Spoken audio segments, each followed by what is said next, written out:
Late us try to solve this equation.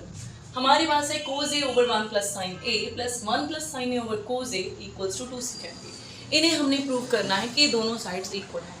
तो trigonometry में जब ऐसी सिचुएशन आएगी तो आपने कोई भी एक साइड ले लेनी है, उसे दूसरी साइड के इक्वल प्रूव कर देना है। तो यहाँ पे 2 सेकेंड a को तो इसके सामने प्रूव करना थोड़ा सा कॉम्प्लेक्स हो गया। आप इस सिचुएशन को ले लो, ये वाली साइड ले लो और प्रूव कर दो कि ये 2 सेकेंड a के इक्वल है। तो हम ले लेंगे लेफ्ट साइड को we will write again cos a over 1 plus sine a plus 1 plus sine a over cos a। ठीक है, सबसे पहला काम है जब भी फ्रैक्शन में कोई भी साइन आ जाता है बीच में प्लस या माइनस का, तो क्या करना होता है एलसीएम। इसको इससे मल्टीप्लाई कर दिया तो लिखना है यहाँ पे क्या आ जाएगा cos a into cos a cos square a।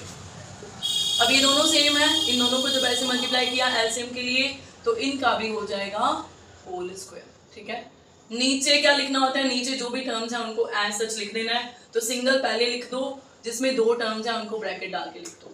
यहाँ तक हो गया। अब cos स्क्वायर a को कुछ नहीं लिख सकते, ऐसे ही रहने दो। इसके ऊपर आइडेंटिटी लग जाएगी कौन सी वाली, a square plus b square plus 2ab, क्योंकि ये है हमारे पास a plus b whole square.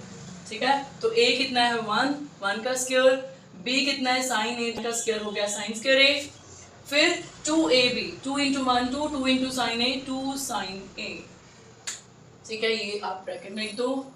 तो नीचे वाला जो है हमारे पास डिनोमिनेटर उसे ऐसे ही लिख लेंगे। नाउ सी, अब आप क्या कर सकते हो, ये cos स्क्वायर a और ये वाला साइन स्क्वायर a, इनको प्लस करके क्या आता है 1। ठीक है, ये वाला 1 ऐसे ही लिख लो, 1 स्क्वायर इज 1, 2 साइन a को ऐसे लिख लो। ठीक है, नीचे जो लिखा है उसे भी ऐसे ही लिख लो। अब एक स्टेप में आपका सम सॉल्व होने वाला है। क्या करोगे, तो ये देखो, ये 1 प्लस 1 कितना हो गया 2, और ये 2 साइन a ऐसे ही आ जाएगा, divided by cos a bracket में 1 plus sine a।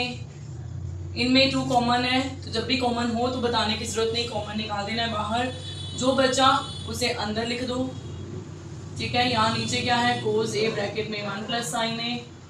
Now what, same terms हैं ये दोनों काट दो। हमारे पास आ गया 2 ओवर cos a, और आपको पता है cos a का रिवर्स क्या होता है secant a, तो लिख दिया 2 secant a जो कि आपकी राइट साइड है। Hence you have proved कि लेफ्ट साइड हमारी ही राइट साइड के इक्वल है। This is how we solve trigonometric ratios. ऐसे की और वीडियोस के लिए लाइक और सब्सक्राइब करें मेरा चैनल लर्निंग विद रीत मैम।